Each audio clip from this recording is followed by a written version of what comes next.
Okay, we're gonna test our pH. I always like to clean my vial with my pool water. So I put a little bit in there, shake it, and then I just dump it out. And now for pH, we want to go to the 44 milliliters on this test vial.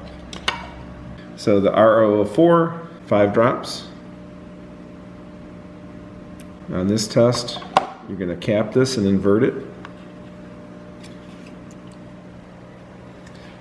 And so our pH is,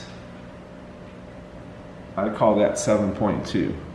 So when we raise, on this water sample, we've already discovered that we want to raise the alkalinity. So when we raise the alkalinity, it's going to change the pH. It's going to raise the pH, and we want to be about 7.8. You can even be at 8, okay? That's perfectly fine. But our target is 7.8 on this. So at this point, we don't have to add any muriatic acid. On this water test that we're doing, our alkalinity was at 70 or 80. So we're going to go ahead and raise it up to 150 because the water is a little bit dirty. So that'll help it to clean better with the higher alkalinity content. If for some reason our pH was really high, then what we would do is you do a demand test. So in this vial, I would add 1 drop of this.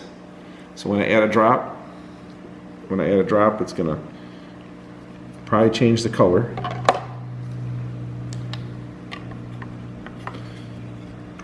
So when I add a drop, see now it dropped us all the way down to like 7. So we really don't want to be in that acid solution. But this is how you determine how much muriatic acid to put in. So if you had a 10,000 gallon pool, you go to table E on page 57 in your handy dandy book that, again, I advise you not to read because it's about selling chemicals, not making people healthy. So we're about making people healthy. So our recommendations are going to supersede anything written in this book. So if we did 1 drop on 10,000 gallons, then you would add the 9.16 ounces. So you could just add 9 ounces.